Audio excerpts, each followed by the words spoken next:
Alrighty, guys, how the hell you doing this morning? Oh, excuse me. Another foggy one here this morning, mixed with smoke. This short grass, which should dry really fast, is still a little bit damp. Not a lot, but a little. Anyway, what are we doing? Well, this thing hasn't been touched in 2 years. Last time we used this, we made hay bales in the ditch. CP was baling and she blew the back window out of Little Blue. Some of you might remember that. And then we made 150, 200 small square straw bales. So, time to come out of retirement and put her back to use. Because this big grass back here, and I think I've said this before in a previous video,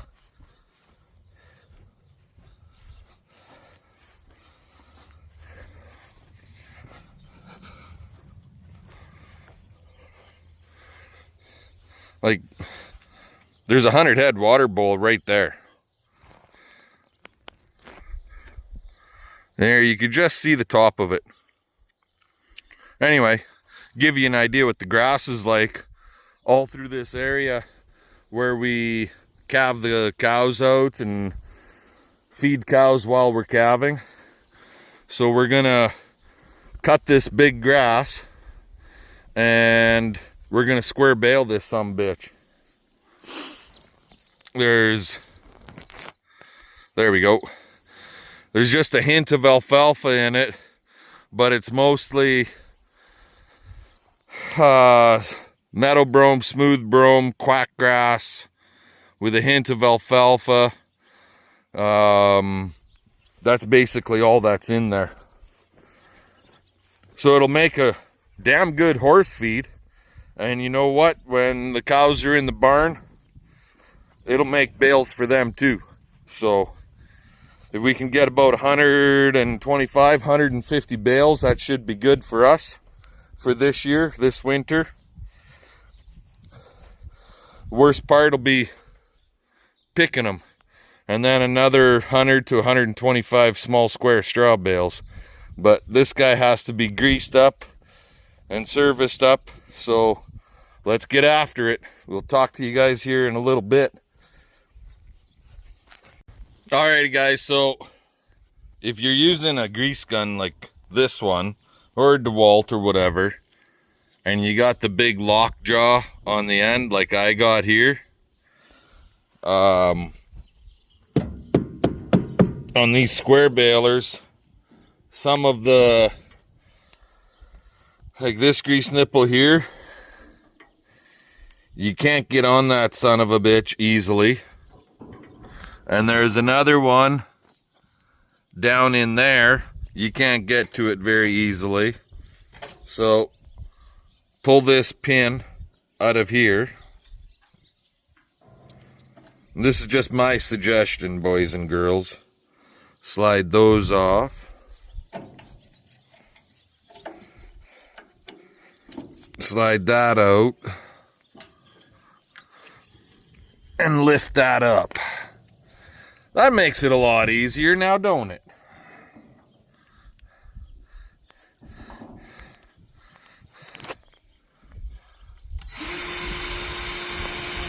And of course the fucker's empty now. I'll bring you back in a minute. So yeah, like I was saying, before I ran out of grease, just lift it up so you can get to that little bastard right there, which I've done now, and make it easier to get to this one over here, which we have also done. Then just go ahead and reinstall all your pins. And some people might say your stuff is too loose, but I found with this particular baler, having a little bit of play it works better. Like this baler works a lot better having some play in it versus it being fucking solid. I don't know much about these balers, but I think you actually have to have some play in those knotters for them to bounce kind of up and down. I'm sure there's a few guys out there that'll correct me on this, but I don't know. I know that when she gets shined up and gets rocking and rolling, this son of a bitch will make bales like no tomorrow. And you see, I do have to do some sharpening on some blades down there, but nothing too serious. But yeah, we're just greasing everything up here today. I'm not going to oil the chains because I'm not going to hook it to a tractor because I ain't got nothing to bale right away. So we're just doing a real good grease job on everything here today. This one is kind of a biatch.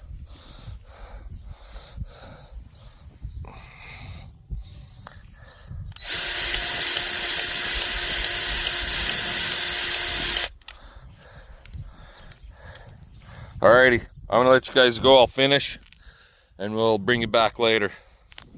Alrighty guys, well, the 8530 is all greased up and ready to rock and roll.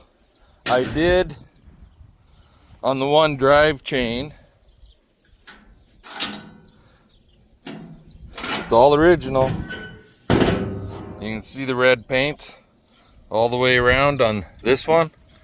We did take one full link out of her. It is right back there right now. It's right there. Because it was getting pretty sloppy and I was just about maxed right out on the tightener. So I took one full link out. Chain will probably have to be replaced here in the near future, but I think we'll be fine for this year. There. Other than that, nothing was seized up. Everything seems to be fine.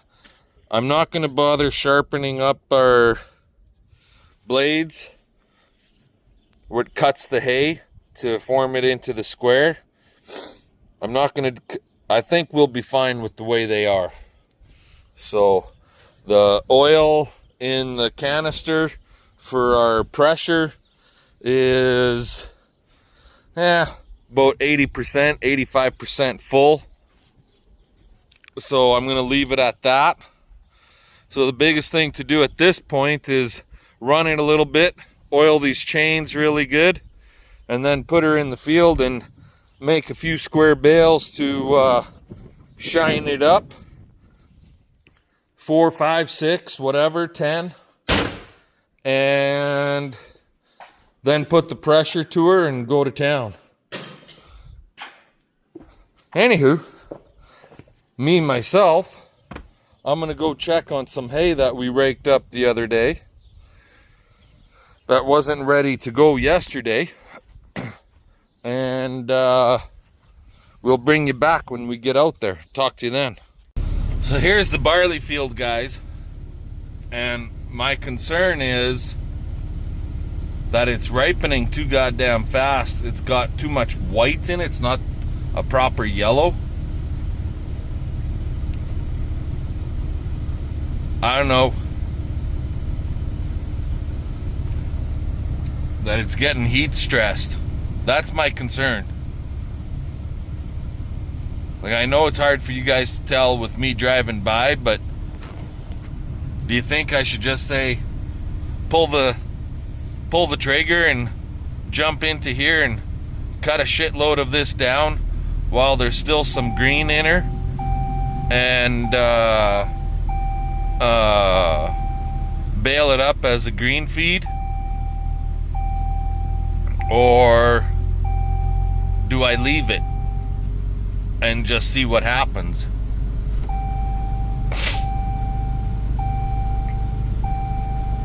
It is kind of concerning me, I have to admit. It seems to be ripening way too friggin' fast.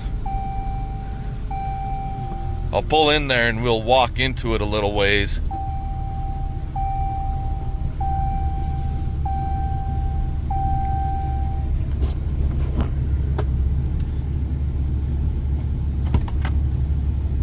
And these temperatures, like right now, yesterday and today, with all the smoke, it's, in my estimation, is a saving grace, because it's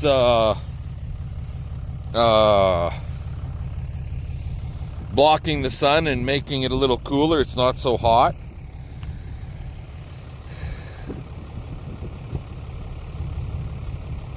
She's in kind of like a milky stage right now. But if we don't see a good shot of rain here right away,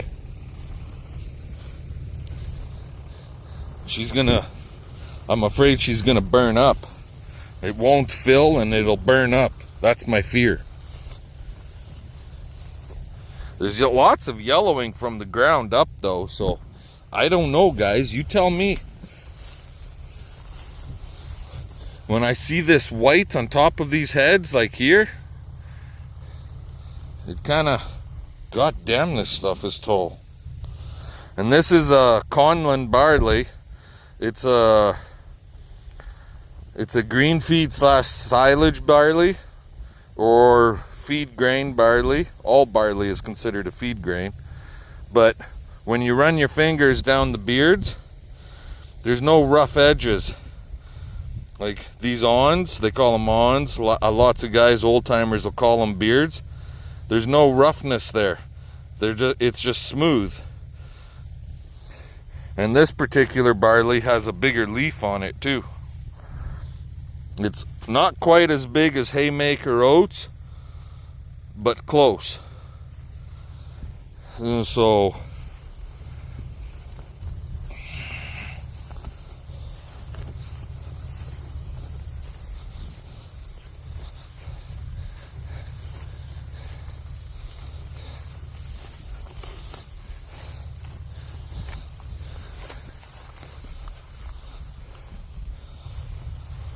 here it's short for whatever reason.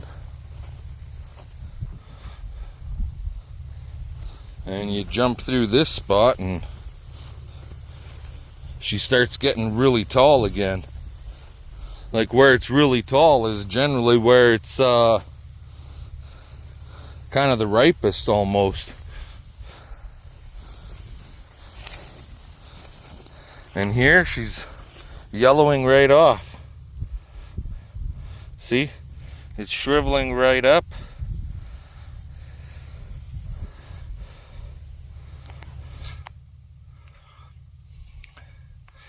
So this is kind of my question for all of you guys. Do we just say to heck with it, come in, cutter and baler, or do we leave it?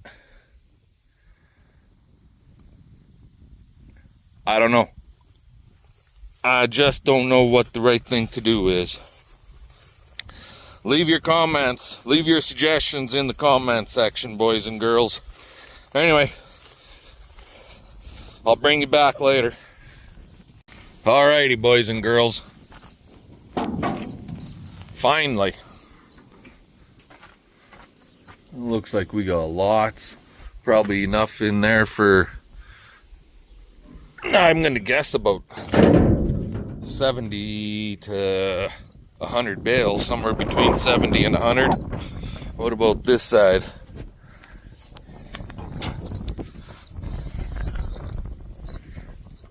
And this side will be even a little bit more. So that's good.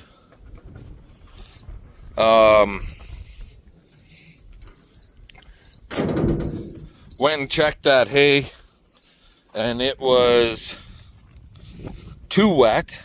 Came home, had an extra long lunch hour, so to speak. monkeyed around the yard a little bit, and just got done checking it again. It's now 3:30 in the afternoon, and she's borderline. There are spots that'll be hot spots, so to speak. There's spots that'll be a little on the too dry side. And then there's spots that'll be bang on. So we're going. There's a thunderstorm risk for tomorrow, which would be Wednesday, July 24th. Today's 23rd.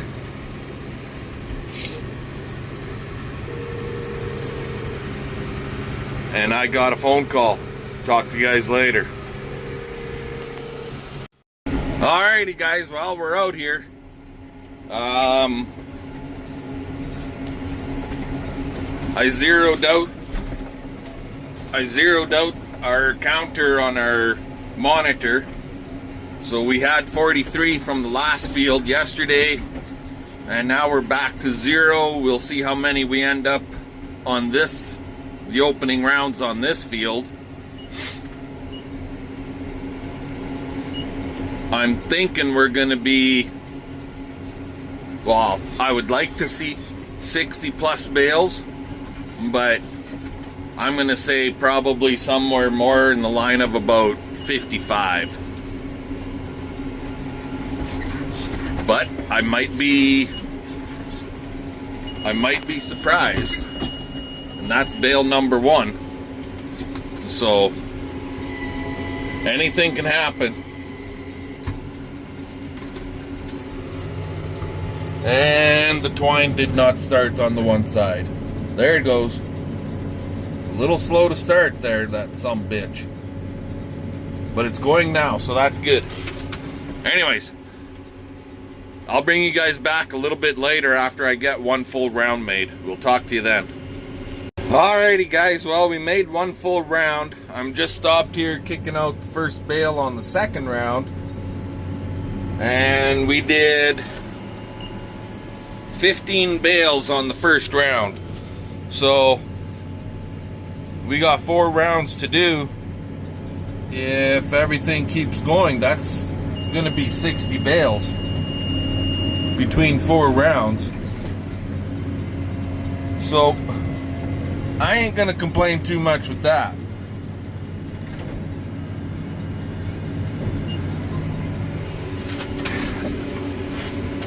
Around that bush there, and back along that side over there, that's where the wet spots are. Everything else is dry. It's just because the wind can't get in tight to that bush line.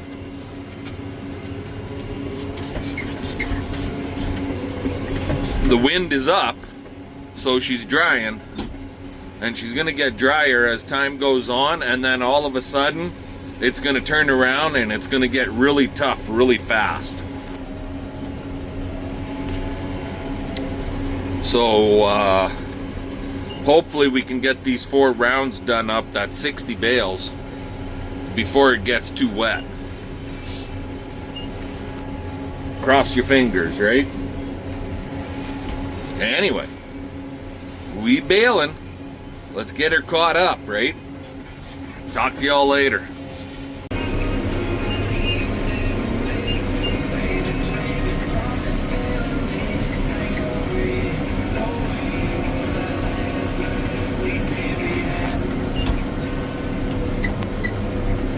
Pretty good looking bales, I'd say.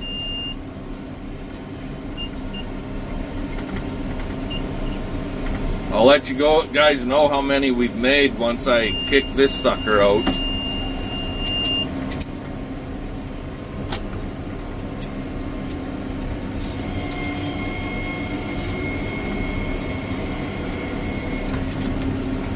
Now, if anybody's wondering why I back up every time at every bale, for anybody that doesn't know, that baler back there does not have a bale kicker on it. I removed it a couple years ago. It was cracking and breaking up, and I just said, fuck it, took it right off. It had to come off to get fixed.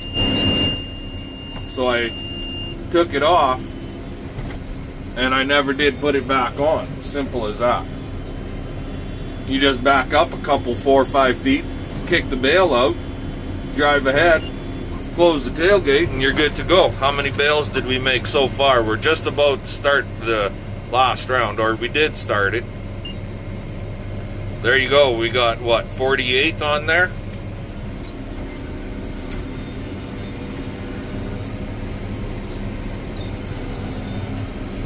So I'm going to say we're going to get another roughly 10 bales on this round, maybe 12.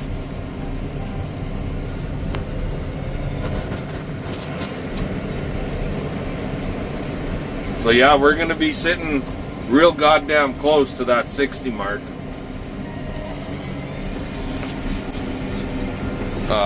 Where it's super heavy, we plugged up a couple times, like 3, 4.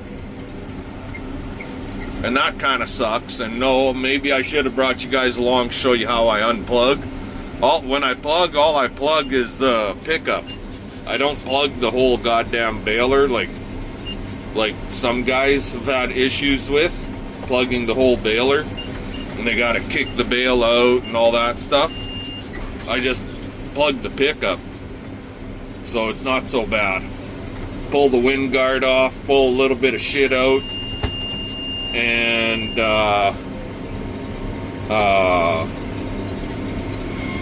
start the machine, and she sucks it right in.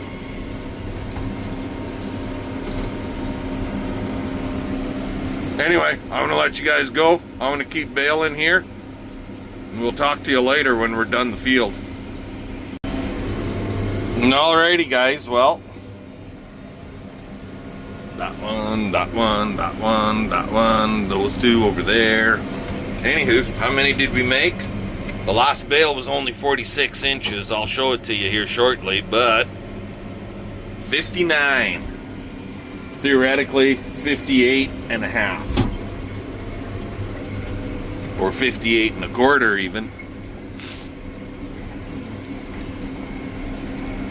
Because that's the last bale right there. He's just a whittle guy. Shut that off. Pick the pickup up. It's nice having hydraulic pickup. So, as you can see, there's nothing here. So, that's how it's going to be. Now it's all cleaned up. And it sounds like we're going to be cutting and baling that. It's a lot of weeds. It's a lot of wild oats. It's a bunch of fall rye, volunteer fall rye. And there is alfalfa out there too, but not very much. Most of it's on the very outside edge here. In fact, I was talking to the landowner, and I asked him if he could, I'll cut this outside edge where it's heavier alfalfa, and the rest of the field, he said he could probably swath it. He's got, I think it's a 24-foot swather, and that would be probably better, especially with the fall rye, so we're not shelling it out. So yeah, even if it only ran a bale an acre, you know what, it's 60 acres, that's an extra 60 freaking bales, right? And being that it's weeds, and I'm taking it off the field, cleaning it up for them, I pretty much get it for nothing. I'll have to give them something for the swathing of it, but that's it. It won't be crimped. That's what the difference between the swather and a hay bind basically is. The swather doesn't have a crimper on it, generally. You can get some of the older machines that do have crimpers on them, or removable crimpers, but his does not. So Anyway, I'm gonna call her quits for tonight. Tonight, I think it's around 7 o'clock. CP had phoned me and said supper will be cooking by the time I get home, so that is nice. So let's get on back home and fun. Let's get her done. I'm gonna let you guys go. Give us a thumbs up, comment, subscribe. We'll see you in the next one.